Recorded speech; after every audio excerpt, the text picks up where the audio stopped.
Hello, hello, hello, hello. Welcome to Politics and Prose bookstore. My name is Wendell. I am a part of the events team here at Politics and Prose, where we are proud to host a wide range of author talks, classes, and community events. Before we get started tonight, just a couple of quick reminders.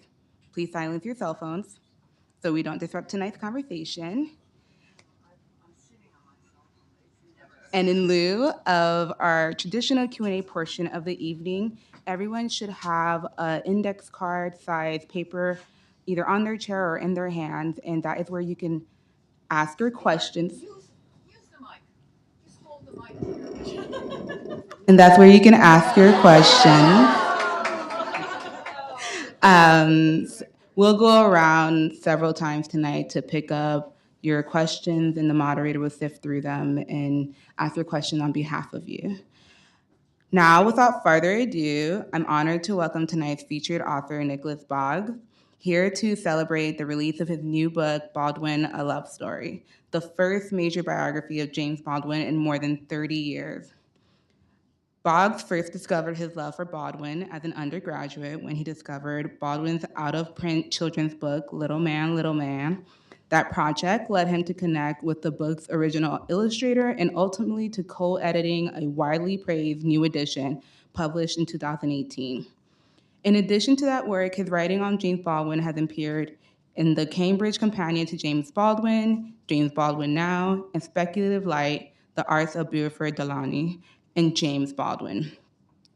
Boggs holds a BA in English from Yale, an MFA in creative writing from American University, and a PhD in English from Columbia University. Born and raised right here in Washington, D.C., Boggs now tragically lives in Brooklyn, New York. Joining him in conversation tonight is Mecca Jamilah Sullivan, the award-winning author of Big Girl, The Politics of Difference, Queer Feminist Forms in the African Diaspora, and the short story collection Blue Talk and Love. Originally from Harlem, she is now a professor of English at Georgetown University here in DC. Please join me in giving a warm welcome to Nicholas Boggs and Mecca Jamilah Sullivan.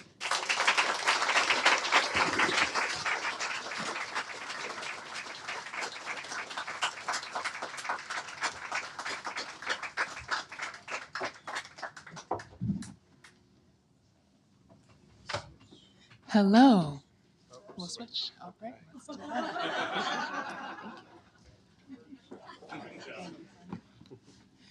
Hello.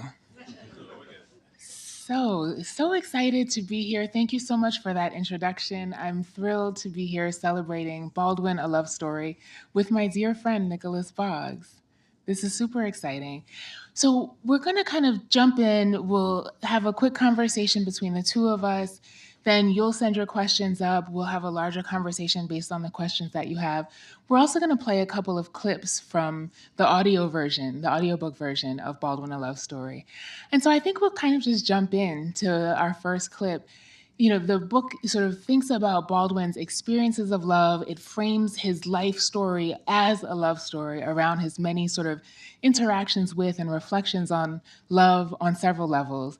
Nick, if you don't mind, will you just sort of like set up this first clip as we get into our conversation? Absolutely. Mecca, it's such a pleasure to be here with you. Mecca and I have known each other for quite some time from the Bread Loaf Writers Conference, and then just a couple years ago, we were both fellows at the Schomburg Center for Research in Black Culture. We were in a seminar together where she actually read portions of this book and was extremely helpful. So thank you so much. Thank you, everybody, for coming. It really is amazing to be here in my hometown. I went to junior high school and high school just a few blocks up here. Some of my English teachers are here tonight.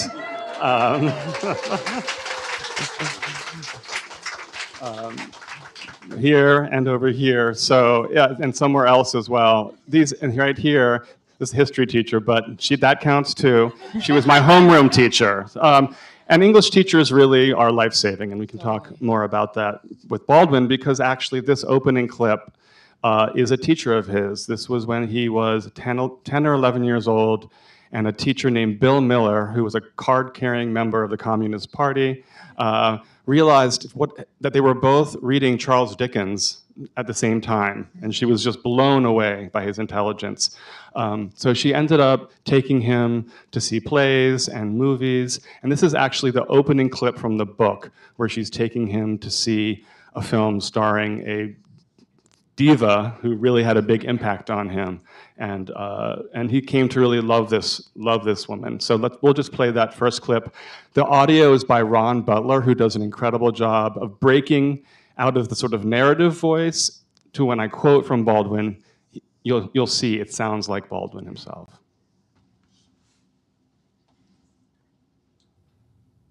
James Baldwin was just 10 or 11 years old when he sat down in a darkened movie theater to watch 20,000 Years in Sing Sing, starring a screen siren who was about to become a source of unlikely salvation. As he would go on to tell it one day, "So here, now, was Betty Davis on a Saturday afternoon in close-up, over a champagne glass, Popeyes popping." He was transfixed by her eyes, which looked just like his mother's, a shocking recognition that would allow him to understand, albeit years later, why the man he called his father, who unbeknownst to him at the time was actually his stepfather, was always at pains to remind him that the large, heavy-lidded eyes he had inherited from her made him the ugliest boy he's ever seen. For it was not his hatred of my frog eyes which hurt me, he would come to realize, but the fact that he was not attacking me so much as he was attacking my mother, and also by extension, then, my real and unknown father. But what he did see in this moment, clear as the daylight beyond the movie theater's walls, was that he had caught his embittered father not so much in a lie as in an infirmity. For he must have been stricken blind if he was unable to see that my mother was absolutely, beyond any question, the most beautiful woman in the world. This was a lesson in self-love that would be tested time and time again as he moved through the trials and tribulations of his adolescent years, and indeed throughout the entirety of his life. It was also a lesson about kinship, by blood, and beyond it. So I love this clip so much because it really sets up a conversation about Baldwin's relationship with love through love relationships with his family as a young child. And you remind us several times across the course of the book that this is, in fact, a love story. And so I would love to kind of open up by just sort of talking about what that means to you. I mean, of course, you bring us through a version of Baldwin's life, and it's, comprehensive, expansive, breathtaking, honestly, and we'll talk more about sort of all of the different moments that you touch on in Baldwin's life, but you frame it around these sort of major love relationships, right? With the painter Beauford Delaney, with Engin Cezzar, with Lucien Happersberger, and with Yoran Cazac.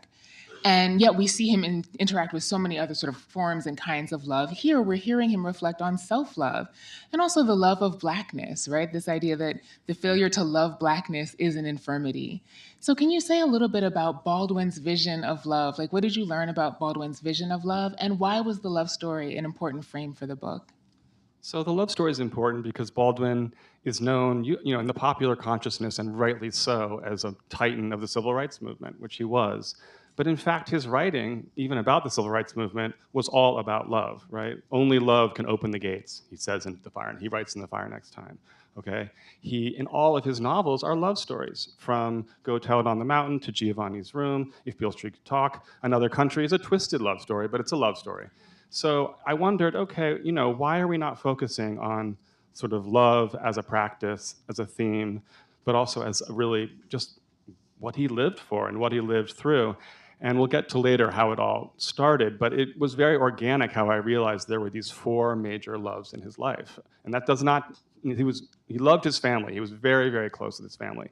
But there were these four major male figures who he collaborated with, who he fell in love with, who he traveled, who he followed to Istanbul, who he took to the south of France. And it really helped us understand both his fiction and his nonfiction by looking at love. He talked about love is a growing up, love is a battle. And this was talking about his own journey of self-love. He grew up being told he was a sissy, that he was ugly. And that's why I really wanted to start with that moment where he's looking at Betty Davis's eyes and realizing, oh, wait, here's a movie star, and her eyes are just like my mother's eyes, which are just like my eyes that I've been told are ugly. Actually, my eyes are beautiful and they're powerful. They're witnessing. That's what he spent his life doing, witnessing. And you allow us to witness Baldwin through the eyes of so many people who loved him. And I think this is actually a good time to kind of get into the origin story of this book.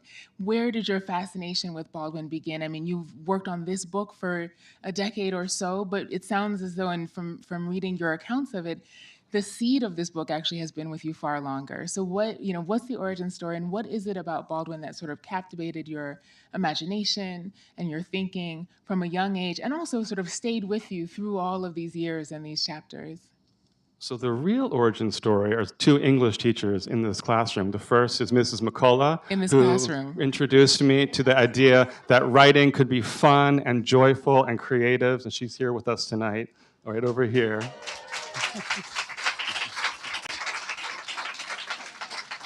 And then the very next year, I mean, how lucky am I? The next year, I have another incredible English teacher, Rita Miles, who is here with us tonight.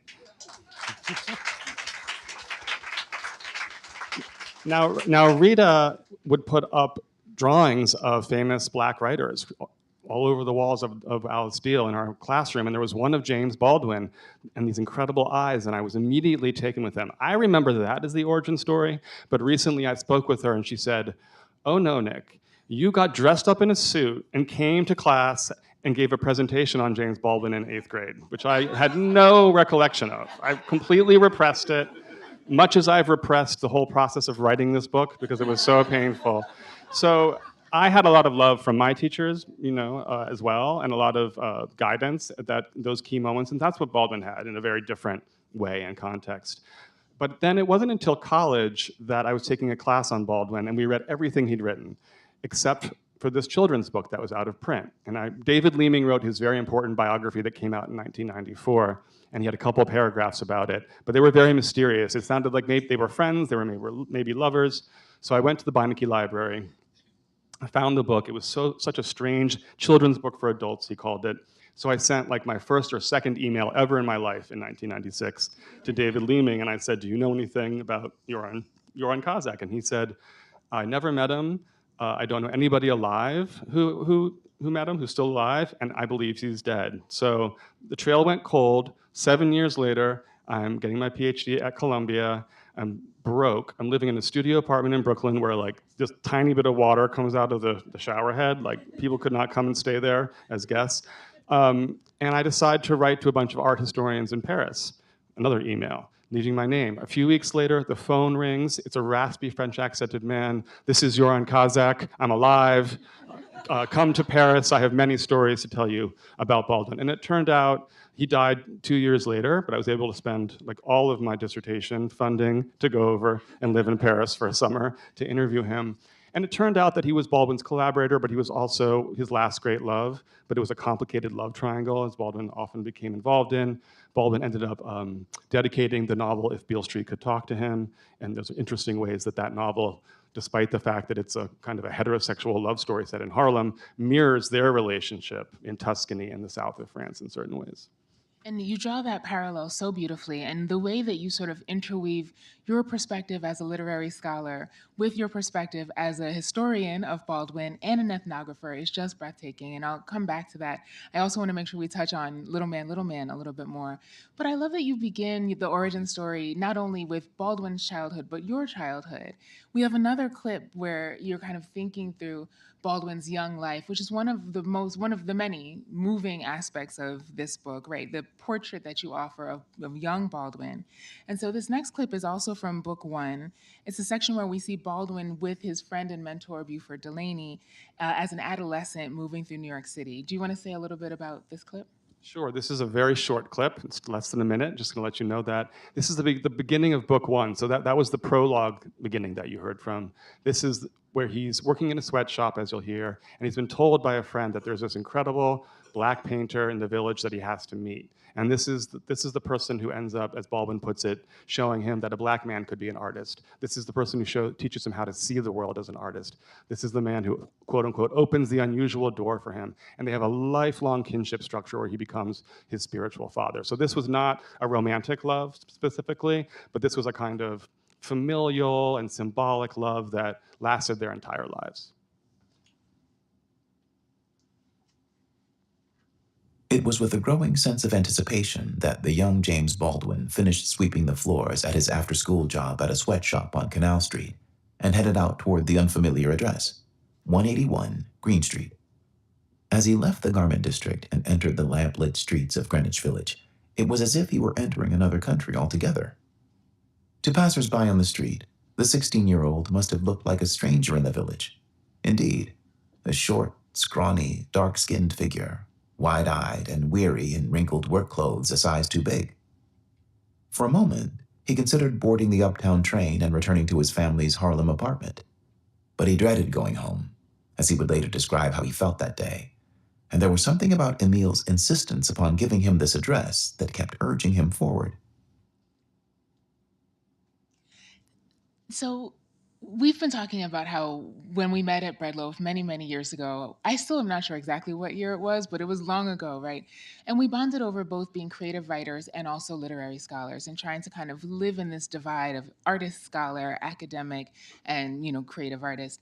And it occurs to me that, for me, and I imagine for you as well, Baldwin is an example of that, right? Baldwin is someone who writes as a theorist and as a creative writer in several genres, kind of proving that it can be done, and in some cases it must be done.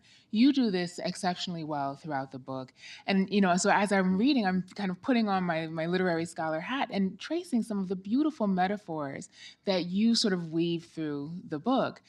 And one of them is this kind of connection of love, place, and sort of the passion for literature, right? Love, literature, and place or home.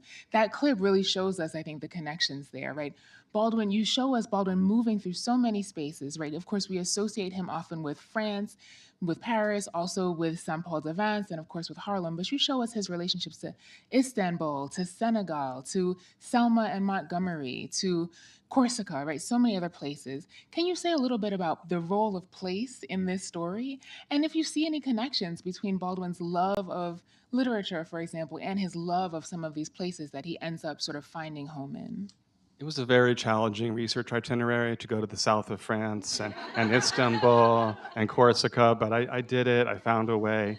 No, love and place and home, so important to Baldwin because he felt so estranged in America. So he had to go create these alternative homes, right? First in Paris. He loved not being able to speak the language at first. He found this really helped him write. He started listening to Bessie Smith records in Switzerland where his lover took him. And that enabled him to finish Go Tell It on the Mountain. This kind of alienation or estrangement he used as a kind of springboard to reflect back about the ills of the country of his birth. So he was constantly trying to create homes that were also creatively productive.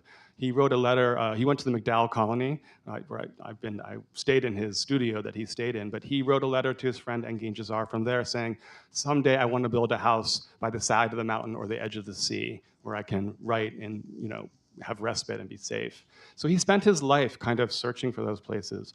People don't know. I mean, yeah, he went to Corsica. My poor mother had to come with me for that trip, but more on that later. But Istanbul was an incredibly important place to him. He went there not long after his first trip to the south, where he was really politically radicalized, but also exhausted. And he went to Israel, and after Israel, he shows up in 1961 trying to finish another country. He's been working on it for like a decade. He can't do it. He gets to his friend Engin Cezzar's house. There's a party happening. Everybody's having fun. He's immediately embraced. Within a couple of months, he's writing the final lines of another country. And then he comes back. That's where he writes The Fire Next Time.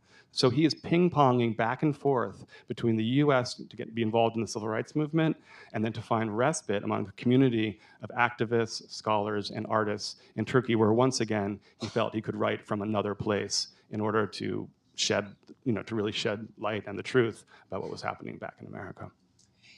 So when we were at the Schomburg together, right, that was one of the sections I think that you circulated to the group. And I think I was, we were all literary scholars or scholars who had been familiar with African American literature.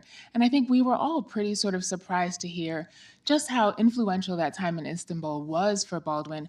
And specifically what you just said, his sort of sense that being unfamiliar with a language actually helped him get more in touch with the language that he had grown up with, right? And the role of Bessie Smith and sort of becoming more in touch with the language of his home by being outside of home. And of course, these are all themes in his work. You bring those themes to the reader so beautifully and so poignantly. And I wonder if you could say a little bit about, when you set out to write this book, were you thinking of it as a sort of historical biography? Were you thinking about a research methodology that would really rely on so much literary analysis? You also do excellent kind of visual analysis of some of the photographs of Baldwin, portraits of Baldwin. You're really wearing a lot of hats. And I should say, in addition to all of that, it's just a really good story, right? I mean, your storytelling is so compelling. How did you approach form in this book? What kind of form did you sort of set out to accomplish? Were there any surprises along the way? This book took 30 years in part because I had no idea what form it was. And I've already said this publicly, so I might as well say it again. When I got the book contract, I had never read a biography from start to finish. My English teacher over here doesn't think that's good, but it's the truth. I'd read David Leeming's and other biographies sort of the way scholars sometimes do, like going in the index and getting the information and looking up parts. So I never thought of myself as a biographer. Even as a scholar, I thought of myself as a writer. Storytelling was really what I wanted. So I have to thank my agent. I was late after the archives at the Schomburg became available in 2017. We were really trying to figure out what this book was, and I was just thinking I was writing it just about these later years with Yoran Cazac. And then she was like, well, what else is it about? I'm like, that's it. I was so focused on that. She's like, well, what else do you write about there? I'm like, well, he was introduced by Beauford Delaney, so there's Beauford Delaney. She's like, okay. And then, I guess Lucien Happersberger was his great love and was very similar to Yoran in terms of his place. And then Engin Cezzar came later, but she said, that's it, relationships. And it just clicked. I was like, oh, this is a book about relationships. And once I realized that, it was very organic and obvious because I don't know if many lives are like this, but it really went chronologically. Beauford was his spiritual father growing up in Greenwich Village. He meets Lucien as soon as he moves to Paris. He follows Engin. Engin plays Giovanni in an actor's studio rendition of the play, of the novel, and Baldwin dedicated Giovanni's room to Lucien. So there was this through line and these confluences that were happening everywhere. And I have to say, that really was the fun part of writing. The going to the places, the being able to describe the scenes and where Baldwin was and getting into the houses that people had never gotten into before. That was the joyful part. The endnotes, not so much. I mean, the endnotes are a study in research methodology in and of themselves. And at the same time, that sense of fun and joy and the pleasure taken in crafting this story is absolutely palpable. This is a biography that you will want to read from start to finish, and it's a long biography, right? So that's really saying something, but and part of that, I think, is that you include the reader in the research process, right? There's a kind of like autoethnographic sort of self-revelation that happens throughout the book, but especially towards the end. And I want to come to that in a second, but you talk about sort of the exciting research finds, and then you also talk about some of the challenges in telling Baldwin's story in this way, especially regarding his sense of privacy, particularly when asked directly about his sexuality, and then the kind of gaps and holes in the archive, also often around his sexuality. You write that there are persistent difficulties inherent in writing about same-sex intimacies pre-Stonewall, and about Baldwin's complex personal life in particular. I wonder if you'd say a little bit about some of those persistent difficulties, how you address them, sort of what you decided to do to kind of fill in some of those gaps in the archive. Yeah, so as most people know, Baldwin rejected sort of like all categories, right? He rejected male-female, he rejected black-white, he rejected gay-straight. So when he was asked late in his life about his lovers, he said the word gay wouldn't have meant anything to them. And it's kind of true. They were all married with women and had children, and Baldwin was kind of this exceptional figure in their life. And so it was difficult to find the language even for writing about this, right? So I wanted to follow his language. But there was also the problem of archives, right? When it comes to writing, as you well know, when writing about marginalized figures because of race, gender, or sexuality, we have to be especially skeptical of the archive, right? The way that Baldwin was photographed, miswritten about in the press, misrepresented, you can't trust everything at all that's been written about him. But also, Marlon Brando, it said, was his lover, okay? So I won't go into deep detail about what happened there, but I had to contend, read the book, but I had to contend with various rumors and untruths, but still get to the deeper truth, which was that Baldwin and Brando had this intense bond. They met in Greenwich Village. They had a fierce alliance during the Civil Rights Movement, the March on Washington and beyond. Brando would support him with finances early on when he didn't have money. So whether or not they ever were together in that way does not erase the importance of the kind of strong bonds that they have and how important historically those are. That's, in the end, I think what really matters. But it was a challenge, but it was also part of why in the last section of the book, surprise, surprise, suddenly I appear as a narrator because I really wanted to dramatize the difficulty of unearthing these histories and how a biography, like a novel, actually, is not some seamless thing, right? Just like a life is not a seamless thing. It's a patchwork. You have to put it together. You're constructing it, right? And it's really important when we're thinking about the way that histories are being erased right now. In particular, I thought to show just the work that others have done and that I tried to do to get these histories out into the world. And you do that so sort of movingly and compellingly and so impactfully. And, you accomplish that in these conversations about sexuality, but also in conversations about race. And in those moments, too, you bring in the kind of first person I am thinking, especially about your beautiful author's note toward the end. Of course, Baldwin's life invites conversations, complex conversations about race, about Blackness, and especially about whiteness. And you say in the author's note that in kind of working through and thinking about Baldwin's story, Baldwin gave you a way to think about politics, not only about Blackness, but also about my own whiteness in a self-conscious, self-critical way. And thus it was that my own world would never be the same again. So I'd love for you to say a little bit more about that. Sort of, what did you learn about Baldwin's vision of race and Blackness and whiteness in particular? And what can we learn from Baldwin's sort of vision of love that will help us think through race in the contemporary moment? I think I learned something. I think a lot of people feel this way when they read Baldwin. You're like, oh yeah, that's what I think too. I just didn't have the words for it. I didn't quite realize it. So his whole language around whiteness as a construct, right? And Blackness as a construct, but whiteness as a construct with dangerous consequences. Like, you're only white if you think you're white.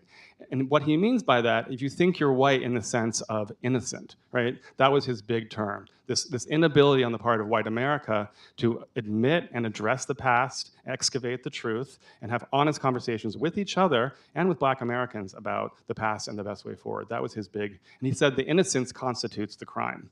And that really stuck with me because, I grew up in DC. The reason that politics line comes in is up here at Deal, I was the only white boy on the basketball team, and I didn't understand why, and my nickname was Politics.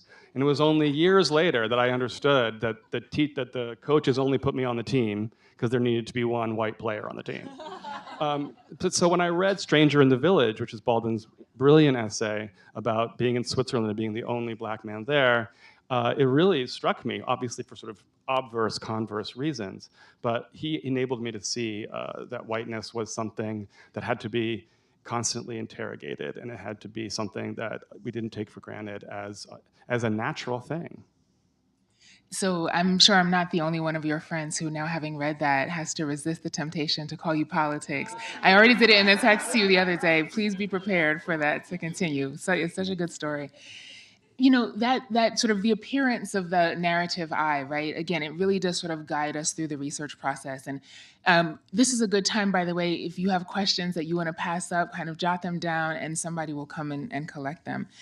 So we see that I come through in moments of difficulty, right? The challenges of the archive. But then in the final section, we see the I come through in this really sort of beautiful, kind of triumphal way as you meet Yoran and, sort of re-encounter little man. And you write in that moment, this is the moment that you just sort of described where Yoran is on the phone.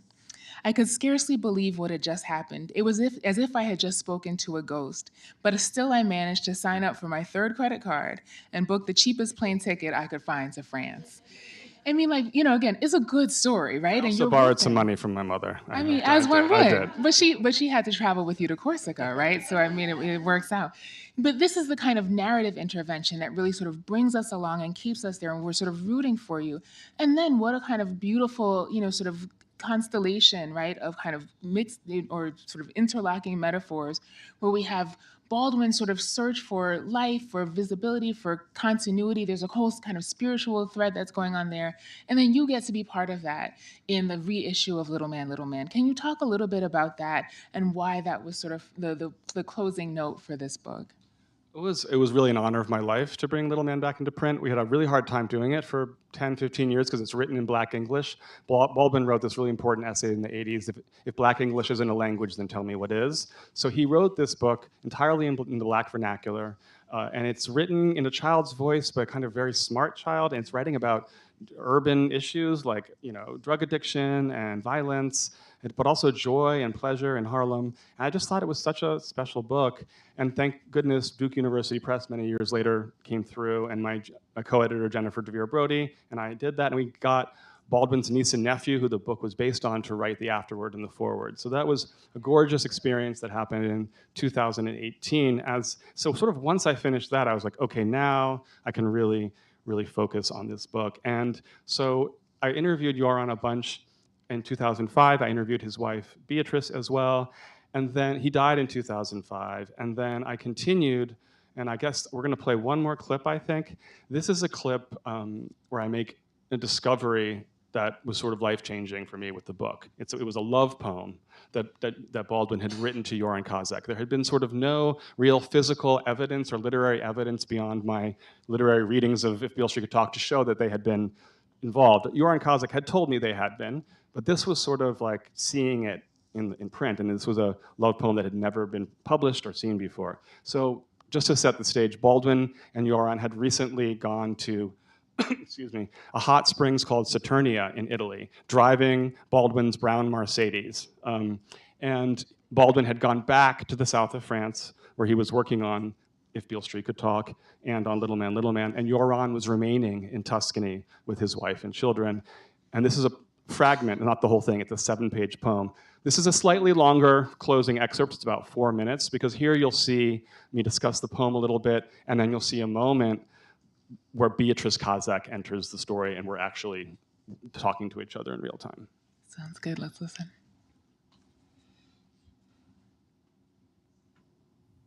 The tension between the geographical distance between them and their prior and future intimacies is the poem's emotional engine.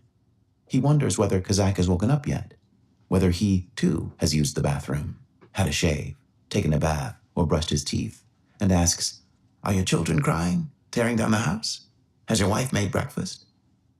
As he awaits their next time together, he writes of his growing impatience, even if he knows that what God has joined together, no man can put asunder. No, nor woman neither. I know that everywhere I go, and in everything I do, I remain with you. After he recalls kissing the pillow every morning, pretending it's his absent lover, and how he tries not to think of him all day long, he admits that he can still only watch the calendar and read your horoscope and mine. Oh, is that what is happening to him today? One more day. I look at the painting you gave me, and I touch it, and I remember that you told me it had to be dusted every day.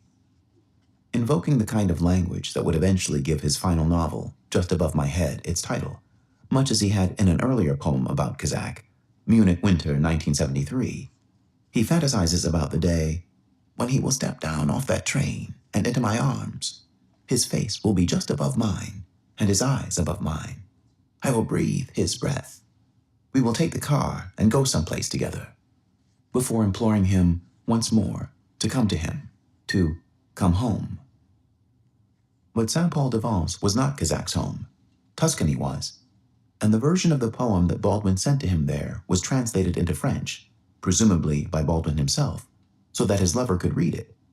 I know this because I held the original typewritten copy of it in my hands late one afternoon in the fall of 2018, when I visited Beatrice in the farmhouse in Montalcino, where she had moved after she separated from Yoran, and to which she had returned once the renovations at Pignano had been completed.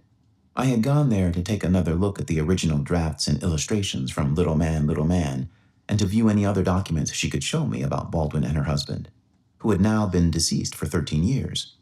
After much rummaging about, she'd been able to find the poem buried among other documents, all of which she had laid out in her bedroom, with its seemingly endless view of the rolling hills and valleys of Tuscany in the distance beyond and below.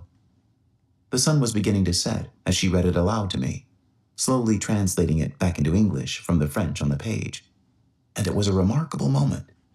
She clearly had not looked at it in decades. The rusty metal paperclip that held the pages together, I realized, must have been a good 45 years old. This love poem, written by a man long dead, one of the most lauded writers of his time, to her husband, who was now gone as well. Following all the yearning and frustration that infuses the poem, man, sometimes I just want to cry like a baby and curl up against the wall. If I didn't know that you were coming back, one day I think I'd want to die, man. This world ain't no place to be alone. I don't care what's in it. There's really nothing in it without you. It concludes with a final plea. Get on that train. I'll bring that car to meet you, and we'll take the car and go someplace together. Baby, I love you. Harder than the rain can fall. It is you and me time. It is you and me time. Baby, come. Oh, baby, come. After reading these words, Beatrice paused for a moment. The twilight hour was casting a dim pink glow throughout the room, shadows dancing across the rumpled blankets and bedsheets on the bed, and darkening the old newspaper clippings, art catalogs, and other documents she'd unearthed that were scattered across the wooden bureau and desk. Then she told me, somberly, but without affectation, that reading the poem after all these years made her sad, she said, for Jimmy. So you see what I mean about just brilliant storytelling, right? I mean, it's so beautiful. And you mentioned that the audiobook narrator comes to sort of sound like Baldwin, but your prose seems also to sort of evoke Baldwinian sentence structures at times in ways that are so, so beautiful. And apparently we've got an audience member who feels the same way. So we'll just jump right into the questions. The first one is this: your writing voice is superb. How did Baldwin's writing style, its rhythms, lyricism, poetics, influence your own style? Well, that's a great question. I think the challenge of writing, one of the challenges of writing a biography about Baldwin is that he's such an excellent writer, you can only pale next to him. So I had to find a way of being kind of supplementary. But it was also very important to me to quote from Baldwin as much as legally possible, because he's such a fantastic writer. And many of these drafts and stuff from the Schomburg hadn't seen the light of day before. So it was a long process of kind of a collaboration, I would say, where I was moving, with his language, sometimes against it, but really it was a pleasure to be able to work with his language and weave in and out of his letters in particular. He wrote extraordinary letters that are really explored for the first time in this book to several people. So that part was really, really enjoyable. Yeah, I mean, that poem is just gorgeous, and it feels so special to sort of have contact with it through you as the narrator in that section. A couple of questions about research. What was the most critical step or tool in completing your incredibly detailed research? A size too big? And another kind of related question that I want to sort of shout out: we are DCPS deal parents. Could we ask where you went to high school? I wonder if we can put those two questions together. You've been thinking about Baldwin for a long time. What was, the kind of most critical step or tool in completing your research? And it sounds like your high school education and even earlier education has been part of that process in a way. Great question. So the most important tool by far was this thing called Google. When I, first, because it didn't exist when I started. So that's why I sent those those emails, to art historians. And once Google became available, it was a lot easier to track people down. No, seriously, that's sort of true. But I would say incredible archivists and librarians at places like the Schomburg. I was also a fellow at the National Humanities Center. Just the incredible work that librarians do, the incredible work that prior Baldwin biographers and scholars have done, their generosity with me, people like Magdalena Zaborowska, David Leeming, they shared archives with me. So there's kind of a beautiful collaboration that happens there too. In terms of high school, I'm glad you brought that up, even though it's a point of some contention. So I went to Alice Deal, where I had these two wonderful teachers, Mrs. McCullough, Mrs. Miles, and I had a history homeroom teacher, Mrs. Mostaller, who were all life-changing for me. And then I finished my junior year there. So I went all the way through my junior year. And I was a track runner, and I realized I was not doing very well in school, except in my English classes. But I was doing well on the track. So I ended up getting kind of a track scholarship to go to the other side. So my father's a civil rights lawyer. My family is very committed to progressive causes, and it was my first big betrayal to go to St. Albans. So I repeated my junior year there, got a lot faster at track. That's how I got into college. But while I was there, and actually, I actually kind of really struggled there, sort of socially, in terms of I had great friends from Deal and Wilson, but I had one teacher, not at St. Albans, but at the sister school, who I studied with us here tonight, Rhoda Truboff, who was also an English teacher. So let's hear it for Rhoda. She's here somewhere. And I walked across the close, as they call it, and I went into her class, and she was the first teacher, sort of since the others, who, and at this point I really knew I wanted to be a writer inside of myself. And she was the first one who really took my writing really seriously and read it closely and sort of told me, you are a writer. So, so I think my betrayal worked out well in the end. Well, certainly it worked out well for all of us, right? Because we have this incredible biography. Another question, to what do you attribute the Renaissance and interest in James Baldwin, and how did you time the release of your book so perfectly, given how long you've been working on it? Because you have it all under control, for sure. Yeah, I wish I had timed it about 10 years ago, and so I could have moved on to some other projects. I think we came up sort of together. I don't think, when I discovered for myself Baldwin in the 90s, he was actually on the decline. It was not, I mean, it's an incredible resurgence. So to me, it's almost shocking to sit here now and realize how much he has deservedly come back into the public view. It really is just good luck. I mean, the book was not finished. It had to go through all kinds of revisions. Permissions for this book for photographs is insane and incredibly expensive. I, again, took out a third credit card. So it just sort of happened this way. I mean, we could have pushed it forward. I also felt like it should come after the centennial. I wanted the centennial to have its moment, and that this book would be a good way of saying, look, this Baldwin's not over. The centennial is a launching pad. This is not, it's not like he had his moment and now we can go back to business as usual. We have to continue these kinds of conversations that Baldwin makes so important to have today. And you mentioned that one of the reasons why those conversations are important is because of sort of how Baldwin asks us to reckon with the past. But it's interesting to think about how he also was sort of, and you show this, brilliantly, he was also deeply committed to kind of reckoning with and grappling with questions of the present, his present. And I'm thinking about his relationships with women and with Black feminism in particular. We have a question that says, did he have any affairs with any women? And you alluded to some of his sort of complex three-person social and maybe erotic arrangements. So I wonder if you could say a bit about that.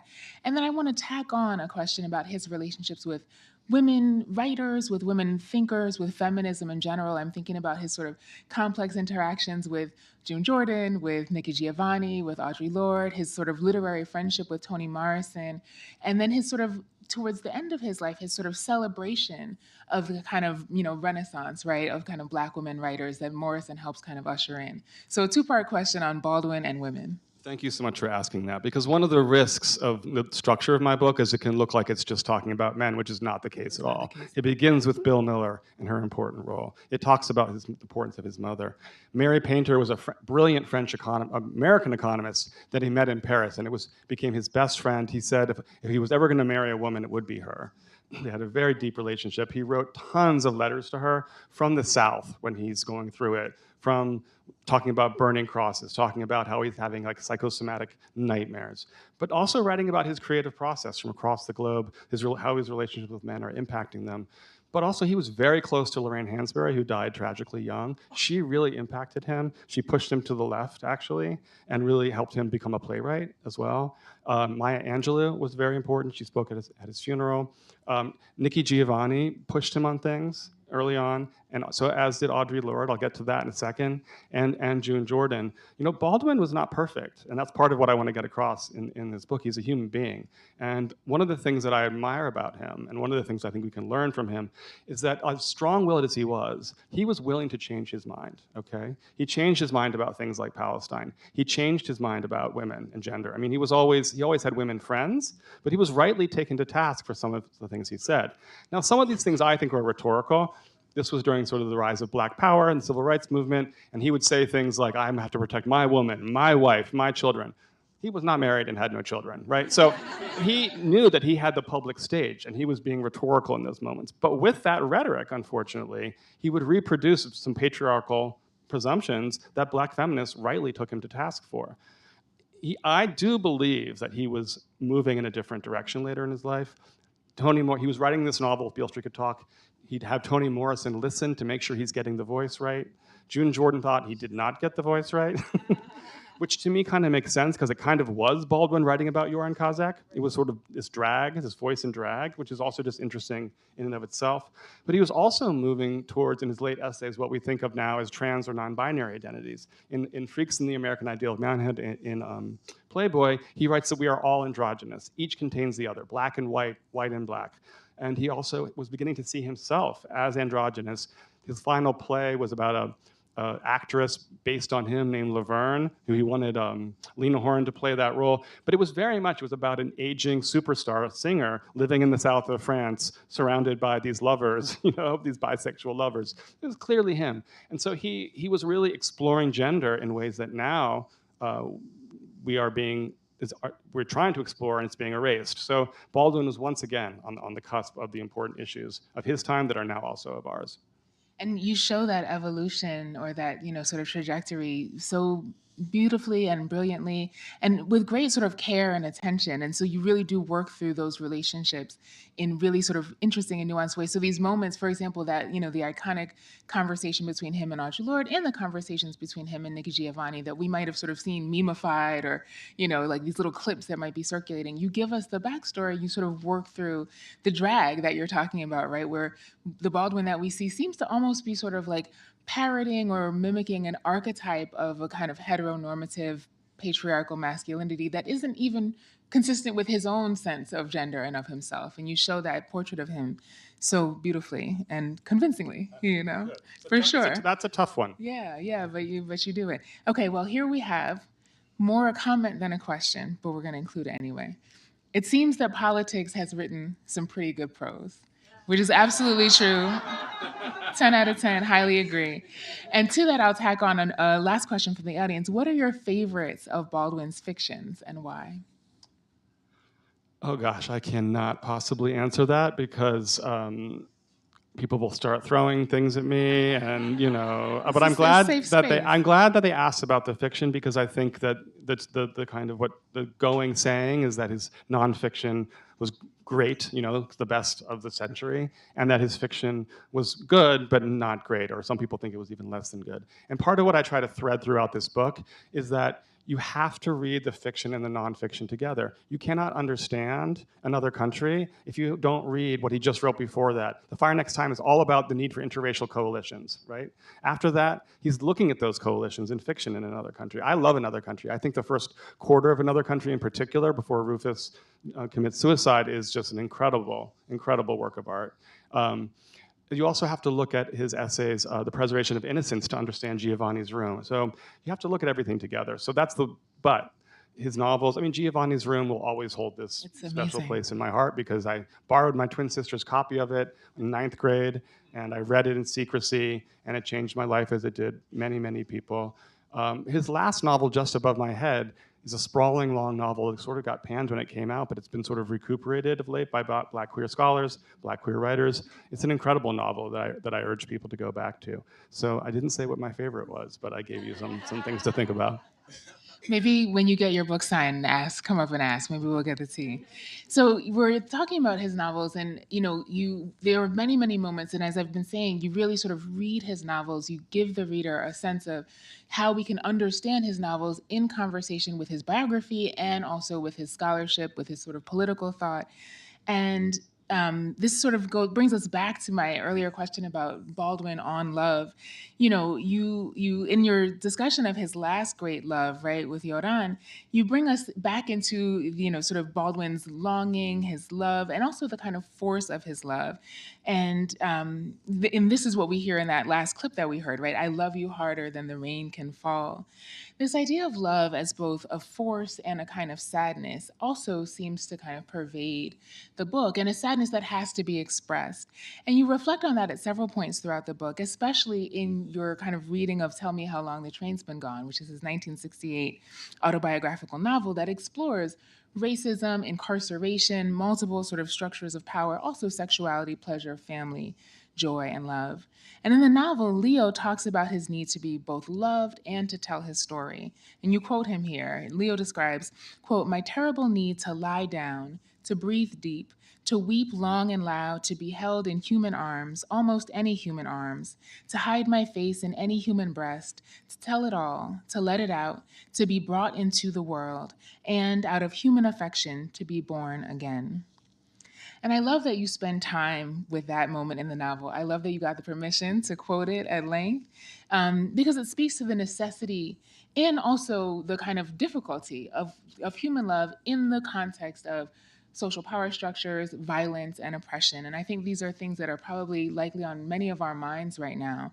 So I want to kind of come back to this question of timeliness and frame it in a different way. What do you think is most timely about Baldwin's vision of love and his love stories today? And what can we learn from rereading and revisiting Baldwin and Baldwin's loves in this moment? I think we have to be okay with failure in love. And part of the reason I say this is there's this, in addition to the dominant narrative of he's a failure as a novelist, there's this weird narrative that he's a failure because he didn't end racism.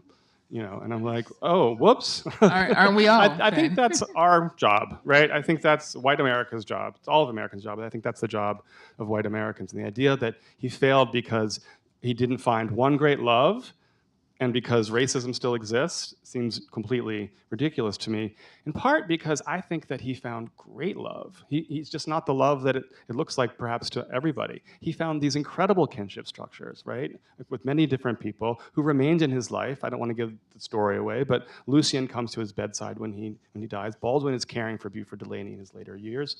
Engin he remains close with. Bill Miller, that high school teacher, he's still friends with her, like years and years later. So he really believed that the love of a few people, as he put it, could save the world. I think he'd be distraught by the state of the world today. I think he might not be surprised. I don't think it's for me to prognosticate it, but I do think his belief in like the difficulty of love and the difficult taking those risks in love and risking really knowing somebody else and looking at another person as a human being, they will reflect back to you parts about yourself that you may not love, that you need to work on. And I think that's what he did with his lovers, and I think that's what he did with America. I can't think of a better note to close on. Thank you so much, Nick, for this conversation. Buy the book, buy copies for your people. They need it.